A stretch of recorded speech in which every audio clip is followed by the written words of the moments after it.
காலம் பிறக்கிற எல்லோரையும் அரசியல் களத்திற்கு அழைத்து வருவதில்லை. அப்படி அரசியல் யுத்தத்திற்கு வந்த அனைவரையும் காலம் ஏற்றுக்கொண்டதும் இல்லை. காலம் ஒரு கங்காணி. அது நிதானமாக அரசியலை கவனிக்கும். அவ்வளவு எளிதில் யாரையும் அங்கீகரிக்காது.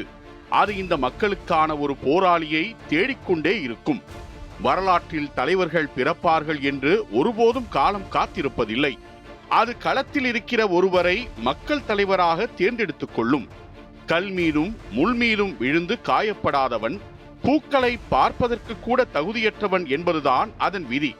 அப்படி தன் வாழ்நாளை மக்களுக்காக அர்ப்பணிக்க துணியும் ஒரு போராளியை அது நிச்சயம் அரவணைத்துக் கொள்ளும்.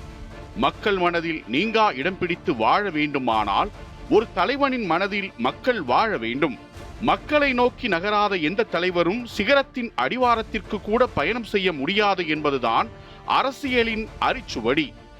கருத்தியல் தளத்தில் பழுத்த அரசியல் பின்னணியில் இருந்து தான் கற்றுக்கொண்ட அரசியலோடு தமிழ்நாடு அரசியலில் களமிறங்கினார் உதயநிதி ஸ்டாலின். எங்கெங்கோ இருந்தெல்லாம் வடிகட்டாத விமர்சனங்கள் அவருக்கு முன் வந்து விழுந்தன. எல்லா விமர்சனங்களையும் சிறிய புன்னகையுடன் ஏற்றுக்கொண்டார். முந்திக்கொண்டு அவற்றிற்கெல்லாம் அவர் பதில் சொல்லிக் கொண்டிருக்கவில்லை. அரசியலில் ரியாக்ட் செய்வது முக்கியமில்லை, ரெஸ்பான்ஸ் தான் முக்கியம் என்பதை உணர்ந்திருந்தார். உதயநிதி ஸ்டாலினின் அரசியல் பயணத்தை 2021 தேர்தலுக்கு முன், தேர்தலுக்கு பின் என்றுதான் கவனிக்க வேண்டும். பசங்க அவருக்கு அவர் அம்ஜிக்கர்ல இருக்காரு, சூக்கம்பல வேலை செய்யறாரு. இல்ல தாங்க அம்ஜிக்கர்ல இருக்காரு. நான் தான் வந்து வீடு இருக்கேன். இவ வந்து இங்க இருக்கா.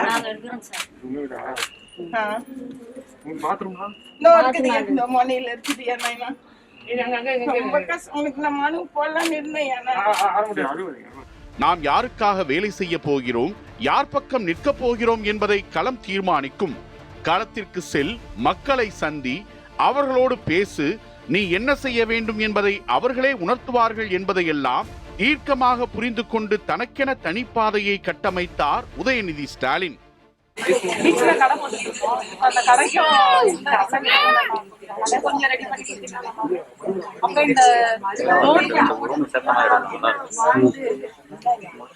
சட்டமன்ற உறுப்பினராக தேர்ந்தெடுக்கப்பட்ட அடுத்த நாளிலிருந்தே மக்களை சந்திக்க ஆரம்பித்தார். ஒரு நாள் 2 நாள் வருவார், அவ்வளவுதான். அதன் பிறகு வரமாட்டார் என்றுதான் எல்லோருமே நினைத்தார்கள். ஆனால் அவர் வேறு ஒன்றை பதிலாக வைத்திருந்தார். தினமும் காலை 9 மணிக்கு சட்டமன்ற அலுவலகத்தை திறந்து தினம் தினம் மக்களை சந்தித்தார். அங்கே மனுக்கள் பெறுவதற்கு ஒரு பெட்டி வைத்தார். என்னென்ன கோரிக்கைகள் வருகிறது, எப்படி நிவர்த்தி செய்வதென அதிகாரிகளை அழைத்து ஆலோசித்தார். யார் என்ன உதவி என கேட்டாலும் உடனடியாக குறிப்பெடுக்க ஆரம்பித்தார். அதை பார்த்து கொள்ள தனி குழுவை உருவாக்கினார். தொகுதியின் முக்கிய கோரிக்கையாக கல்வி உதவி தொடர்பாக அடுத்தடுத்து கோரிக்கைகள் மனுவாக வந்து விழுந்தன. கல்வி உதவிக்கான அனைத்து கோரிக்கைகளையும் செய்து கொடுத்தார். பள்ளி கட்டணம் மட்டுமல்லாது கல்லூரி கட்டணம் வரை செலுத்தி அவர் தொகுதி இளைய தலைமுறைகளின் நெஞ்சில் இடம் பிடித்தார். தொகுதிக்கு வந்து விசாரித்து பாருங்கள், ஒவ்வொரு வீட்டிலும் உதயண்ணா இருப்பார் என்று அவர் தொகுதி இலசுகள் கூறும் அளவிற்கு மக்களின் நன்மதிப்பை குறுகிய காலத்தில் பெற்றார். கொரோனா கால ஊரடங்கு காலத்தில் ஒவ்வொரு வீட்டிற்கும் முகக்கவசம் அணிந்த வீரனாக நின்றார். எல்லோருக்கும் எல்லாம் என ஒருவர் விடாது எல்லோர் வீட்டிற்கும் உதவி செய்தார் என செய்திகள் வந்த வண்ணம் இருந்தன. குழந்தைகளிடம் ஆரம்பித்து பெரியவர்கள் வரை எல்லோரிடமும் மானசீகமாக அறிமுகமானார். சில நேரங்களில் குறைகளை அவர் கேட்டதில்லை. களத்தில் இறங்கி அவராக கண்டறிந்து சரி செய்தார் என தொகுதி மக்கள் கூறியுள்ளனர். தேர் போகிற பாதை என்பதால் தொகுதியின் எல்லா தெருக்களுக்குமே இவரை தெரியும். ஒவ்வொரு தெரு, ஒவ்வொரு வீடு, ஒவ்வொரு அறை என தொகுதி முழுமைக்கும் அலசி அவரது தொகுதியை தனக்கு அத்துப்படியாக்கி வைத்திருக்கிறார் என சக எம்எல்ஏக்கள் கூறுவதுண்டு. தொகுதி பிரச்சனைகளை கேட்டறிந்து உடனே அதிகாரிகளின் செவிகளுக்கு அந்த தகவல்களை கடத்துவார். அந்த பிரச்சனைகள் சரி செய்யப்பட்டதா என கண்காணித்து வருவார். இதனால் அவரோடு பயணித்த அதிகாரிகளே கொஞ்சம் பயப்பட ஆரம்பித்தனர். ஏனெனில் அதிகாரிகளுக்கு அது புதிதாக இருந்தது. காலையில் மனுவை பெற்றால் மாலைக்குள் அதன் நிலை என்ன என்பதை கேட்க ஆரம்பித்தார். தீர்வுகள் அடுத்தடுத்து கிடைக்க ஆரம்பித்தது. 1000 புகழ் கிடைத்து உச்சத்திற்கு சென்றாலும் அவருடைய திருவல்லிக்கேணி தொகுதியை அவர் மறக்க மாட்டார் என்கிறார்கள் அந்த தொகுதி மக்கள். இதற்கு காரணம் அவரை அரசியலுக்கு கொண்டு வந்தது திருவல்லிக்கேணி மக்கள். உங்கள் துக்கம் சந்தோஷமாய் மாறும். உண்மையில் இந்த காட்சியில் இருக்கிற படம் எதேச்சையாக எடுக்கப்பட்டதாக கூட இருக்கலாம்.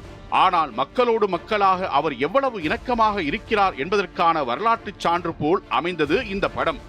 அரசியலுக்கு முன் அவர் தடம் பதித்த திரைத்துறையிலும் எளிய மக்களின் பிரச்சனைகளை பேசும் திரைக்கதைகளை தேர்வு செய்து தன் அரசியலை தொடங்கினார். ஆனால் சினிமா துறையில் அவருக்கு அவ்வளவு எளிதாக வெற்றி அமையவில்லை.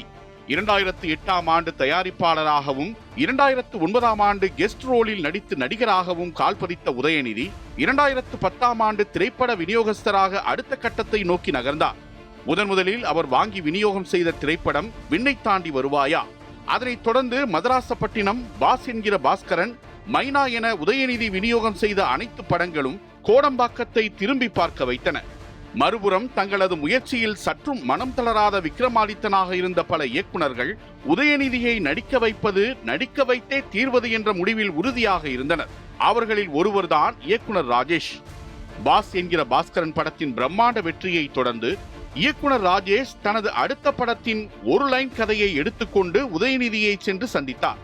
சார், ஹீரோ தன்னோட ஃப்ரெண்ட் கூட சேர்ந்து பாண்டிச்சேரி போய் அங்க நடக்க இருந்த தன்னோட லவ்வர் மேரேஜை நிறுத்துறார் சார், இதுதான் படத்தோட ஒன்லைன் என கூறினார்.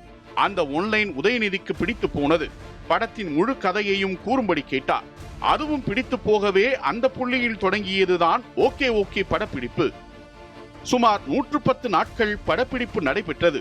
இந்த படம் வெற்றி பெறாது, போதாக்குறைக்கு 2 கோடி ரூபாய் வரை நஷ்டமும் ஏற்படும் என திடமாக நம்பினார் உதயநிதி ஸ்டாலின். ஆனால் நடந்ததே வேறு. ஓகே ஓகே படம் சூப்பர் ஹிட் அல்ல, மெகா ஹிட் அல்ல, அதையும் தாண்டி டெரா ஹிட் அடித்தது. உதயநிதி ஸ்டாலின் உட்பட மொத்த படக்குழுவுக்குமே அதிர்ச்சி. சந்தானத்தின் நகைச்சுவையும் ஹாரிஸ் ஜெயராஜின் பாடல்களும் படத்தை வெற்றி படமாக்கின. அதனைத் தொடர்ந்து இது கதிர்வேலன் காதல், நண்பேண்டா, கெத்து என அடுத்தடுத்த படங்களில் ஹீரோவாக நடிக்க தொடங்கினார் உதயநிதி. ஆனால் அவை அனைத்தும் ஓகே ஓகே படத்தின் சாயலை கொண்டிருந்தன. நிறைய காமெடி, கொஞ்சம் காதல் என்பதையே இந்த 3 படங்களும் கருவாக கொண்டிருந்தன. அதனால் அவை எதிர்பார்த்த வெற்றியை பெற்றுத்தரவில்லை. இந்த சூழலில் வழக்கமான காமெடி படங்களுக்கு பதிலாக வலுவான கதைக்களம் உள்ள படங்களில் நடிக்க வேண்டிய கட்டாயம் உதயநிதிக்கு ஏற்பட்டது. அப்போது 2013ஆம் ஆண்டு ஹிந்தியில் பெரிய வெற்றியடைந்த ஜாலி எல்எல்பி படத்தை தமிழில் இயக்க முடிவு செய்திருந்தார் இயக்குனர் அகமது. 2 தேசிய விருதுகளை பெற்ற திரைப்படம் அது. அதன் ரீமேக்கில் உதயநிதியை நடிக்க வைக்க இயக்குனர் அகமது விரும்பினார். வலுவான கதையை தேடிக்கொண்டிருந்த உதயநிதியும் உடனே ஓகே சொன்னார். இவ்வாறு உருவானதுதான் மனிதன் திரைப்படம். ஹிந்தியில் அந்த படத்தில் காமெடிக்கு அதிக இடம் இருந்தது. ஆனால் தமிழில் மிகவும் உணர்வுபூர்வமான படமாக அது உருவானது. நடிகர் உதயநிதியின் நடிப்பு பயணத்தை மனிதனுக்கு முன்பு, மனிதனுக்கு பின்பு என 2ஆக பிரிக்கலாம்.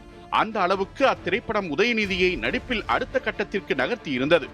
மனிதன் படத்தை பார்த்த உதயநிதியின் குடும்பத்தினர், படம் நல்லா இருக்கு, இனிமேல் உன்னணி ஒரு நடிகன்னு சொல்லிக்கலாம் என கிண்டலாக பாராட்டினர். விமர்சன ரீதியாகவும் அந்த திரைப்படம் நல்ல வரவேற்பை பெற்றது. இனிமேல் நடிக்க தேர்ந்தெடுக்கும் படங்களில் உதயநிதி கூடுதல் கவனம் செலுத்த வேண்டும் என விமர்சகர்கள் தெரிவித்தனர். இவ்வாறாக உதயநிதி ஸ்டாலின் நடப்பு பயணத்தின் 2வது இன்னிங்ஸ் தொடங்கியது. மனிதன் படத்திற்கு பிறகு அவர் நடித்த பெரும்பாலான படங்கள் அவருக்கு மட்டுமல்லாமல் தமிழ் சினிமாவுக்கும் முக்கியமான படங்களாக அமைந்தன.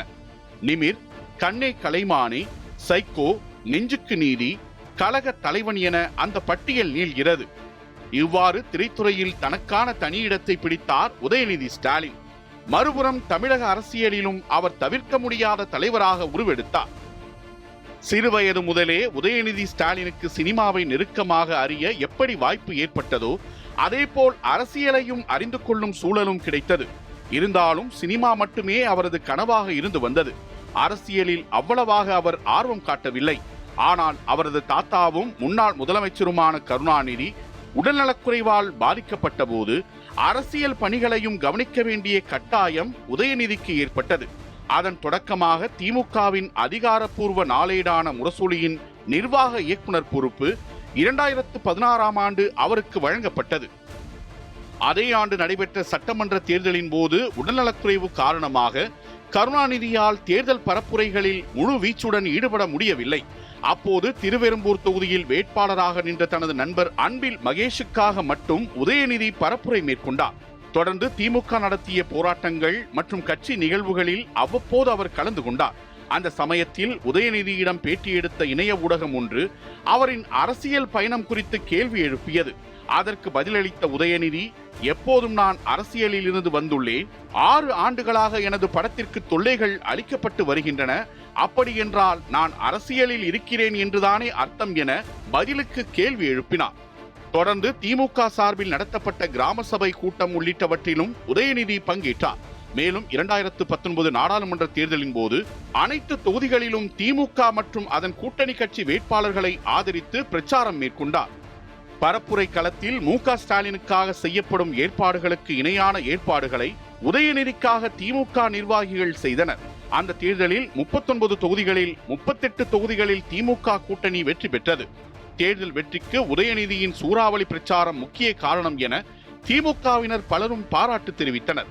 அவருக்கு கட்சியில் முக்கிய பொறுப்பு வழங்க வேண்டும் என்ற கோரிக்கையையும் அவர்கள் வெளிப்படையாகவே முன்வைத்தனர். இதன் தொடர்ச்சியாக 2019 ஜூலை 4ஆம் தேதி திமுகவின் இளைஞரணி செயலாளர் பொறுப்பு உதயநிதி ஸ்டாலினுக்கு வழங்கப்பட்டது. அப்போது அவருக்கு 41 வயது. இதனையடுத்து உதயநிதி முழுவீச்சில் கட்சி பணிகளில் ஈடுபடத் தொடங்கினார். நீட் தேர்வுக்கு எதிராக போராட்டம் நடத்திய அவர் குடியுரிமை திருத்த சட்டத்தை கண்டித்தும் ஆர்ப்பாட்டத்தில் ஈடுபட்டார். அப்போது திமுக இளைஞர் அணியினருடன் சேர்த்து அவர் கைது செய்யப்பட்டார். அண்ணா பல்கலைக்கழகத்தை 2ஆக பிரிக்க வேண்டும் என்ற மத்திய அரசின் முடிவை செயல்படுத்த நடவடிக்கை எடுத்த அப்போதைய துணைவேந்தர் சூரப்பாவின் முடிவை திரும்ப பெற கோரி மாணவர் அணியுடன் இணைந்து அவர் போராட்டமும் நடத்தினார். 25 லட்சம் புதிய உறுப்பினர்களை இளைஞர் அணியில் சேர்க்கும் பணியில் ஈடுபட்ட உதயநிதி இலக்கை தாண்டியும் பல இளைஞர்களை கட்சியில் இணைத்தார். சட்டமன்ற தேர்தலுக்காக 2020ஆம் ஆண்டு திருக்குவளையில் இருந்து விடியலை நோக்கி பயணம் என பரப்புரையை தொடங்கினார்.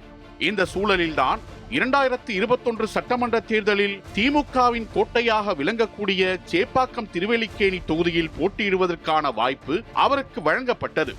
முதல் முறையாக சட்டமன்ற தேர்தலில் போட்டியிட்ட உதயநிதி தனது தொகுதியில் ஒரு சில நாட்கள் மட்டுமே பரப்புரை மேற்கொண்டார்.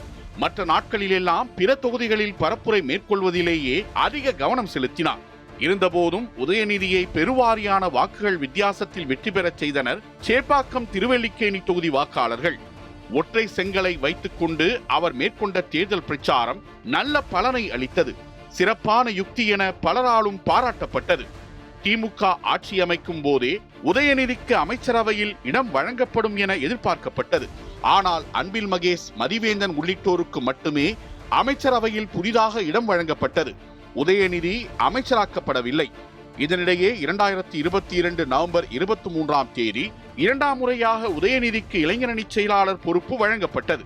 அடுத்த மாதமே, அதாவது 2022 டிசம்பர் 14ஆம் தேதி தமிழ்நாடு அமைச்சரவையிலும் அவருக்கு இடம் வழங்கப்பட்டது. அன்றைய தினம் தமிழக அமைச்சரவையில் 35வது அமைச்சராக அவர் பொறுப்பேற்றுக் கொண்டார். விளையாட்டு மற்றும் இளைஞர் திறன் மேம்பாட்டுத் துறையை அவர் கவனிப்பார் என அறிவிக்கப்பட்டது. செய்தியாளர்களை சாமர்த்தியமாக கையாளும் தலைவர்களுள் உதயநிதியும் ஒருவர். அனைத்து செய்தியாளர் சந்திப்புகளிலும் எந்த அளவு ஸ்கோர் செய்ய முடியுமோ அந்த அளவு ஸ்கோர் செய்வதை அவர் வழக்கமாக கொண்டுள்ளார். காலை உணவு திட்ட ஆய்வு, விளையாட்டு மைதானங்களில் ஆய்வு, மாணவர் விடுதிகளில் ஆய்வு என செல்லும் இடங்களிலெல்லாம் திடீர் ஆய்வினை மேற்கொண்டு வருகிறார் அமைச்சர் உதயநிதி. மறுபுறம் நீட் தேர்விற்கு எதிரான கையெழுத்து இயக்கம், திராவிட இயக்க பாசறை கூட்டங்கள், இளைஞரணி மாநாட்டிற்கான செயல் வீரர்கள் கூட்டம், இருசக்கர வாகன பேரணி என தமிழ்நாடு முழுவதும் பம்பரமாக சுற்றி சுழன்றும் வருகிறார். தேர்தல் பரப்புரைக்காக கிடைத்த இளைஞரணி பொறுப்பு, சட்டமன்ற உறுப்பினராக சிறப்பாக செயல்பட்டதற்காக கிடைத்த அமைச்சர் பொறுப்பு என அடுத்தடுத்து பொறுப்புகளை பெற்ற உதயநிதிக்கு துணை முதலமைச்சர் பொறுப்பும் வழங்கப்படும் என கடந்த மார்ச் மாதமே எதிர்பார்க்கப்பட்டது. இதனிடையே தொடர் அரசியல் பணிகள் காரணமாக திரைப்படங்களில் தொடர்ந்து நடிக்க முடியாத சூழலுக்கு தள்ளப்பட்டார் உதயநிதி ஸ்டாலின். எனவே திரைப்படங்களில் இனி நடிக்கப் போவதில்லை என அறிவித்தார். இதன் மூலம் மாரி செல்வராஜ் இயக்கிய மாமன்னன் அவரது கடைசி திரைப்படமாக அமைந்தது. மாமன்னன் திரைப்படம் உதயநிதியின் நடப்பு பயணத்தின் மகுடமாக மாறியது. எந்த சமூக நீதி அரசியலை உதயநிதியும் திமுகவும் பேசி வருகிறார்களோ அதே சமூக நீதியை உரக்க பேசும் படமாக மாமன்னன் அமைந்தது. சினிமா, அரசியல் என இரட்டை குதிரைகளில் பயணித்து வந்த உதயநிதி ஸ்டாலின் தற்போது மக்களுக்காக அரசியல் என்ற ஒரு குதிரையில் மட்டும் பயணிக்க முடிவு செய்தார். கட்சி தொண்டர்கள் நினைத்தது போலவே அவர் துணை முதலமைச்சரானார். இப்போது பொறுப்புகள் அதிகமாகின. உதயநிதியின் வேகம் கூடியது, விமர்சனங்களும் கூடியது. ஆனால் அவர் அந்த விமர்சனங்களுக்கு ஒரு பழுத்த அரசியல்வாதியைப் போல் நிதானமாக பதிலளித்து எதிரில் இருப்பவர்களை அசரடித்துக் கொண்டிருக்கிறார். இவர் இன்னும் பயணிக்க வேண்டிய தூரமும் அடைய வேண்டிய இலக்குகளும் அதிகம். கருணாநிதியின் பேரன், முதலமைச்சர் ஸ்டாலினின் மகன், திமுக இளைஞரணி செயலாளர், சட்டப்பேரவை உறுப்பினர், அமைச்சர், நடிகர் என பல அடையாளங்களை கொண்டுள்ள உதயநிதி எதிர்காலத்தில் தமிழ்நாட்டின் ஒட்டுமொத்த அடையாளமாகவே உருவெடுப்பார் என உறுதிபட தெரிவிக்கின்றனர் திமுக தொண்டர்களும் கட்சி நிர்வாகிகளும்.